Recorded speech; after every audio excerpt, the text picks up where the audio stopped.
In late November 13, 2015, 8 members of the ISIS terrorist organization bombed multiple places in Paris, France. This is Quentin Gooden, and this is the top 10 things about the 2015 Paris terror attacks. The locations of the attacks were Paris, France, Saint Denis, France, near Stade de France, Rue Bichat and Rue Alabat, Rue de Fontaine au Roi, the Bataclan Theater, and Rue de Couronne. There were many types of attacks used. There was mass shooting, hit and run tactics, hostage taking, bombing, and suicidal attacks. The weapons used in the assault were AK-47 assault rifles, hand grenades, and suicide explosive vests.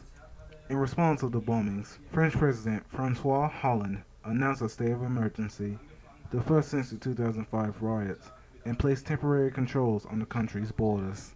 Also in response, on November 15th, the French Air Force launched its largest airstrike with Operation Chameau, its bombing campaign against the Islamic State of Iraq in the Levant, sending 12 planes including 10 fighters that dropped 20 bombs at Raqqa, the city where ISIL is based.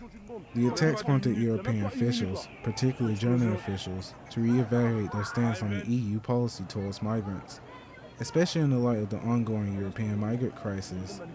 Many German officials believed that a higher level of scrutiny was needed and criticized the position of German Chancellor Angela Merkel, but the German Vice Chancellor Sigmar Gabriel defended her stance and pointing out that a lot of migrants were fleeing terrorism. Speaking about the airstrikes, the arrest warrant for Salah Abdeslam, a 26-year-old born in Brussels who escaped the airstrike, calls him very dangerous and warns people not to intervene if they see him. Yet police already had him in their grasp early Saturday, when they stopped the car carrying 3 men near the Belgian border. By then, hours had passed since the authorities identified Abdeslam as the renter of a Volkswagen Polo that carried hostage takers to Paris Theater, where so many had died. There were at least 20 people involved in those attacks. There have been 136 people that have died in the event, maybe even more.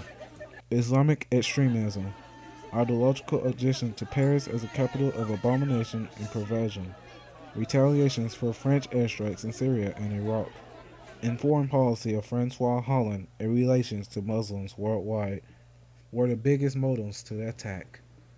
I hope you guys enjoyed the video. Please leave a like. Please pray for the French people. They're going through a hard time. I will see you guys next week.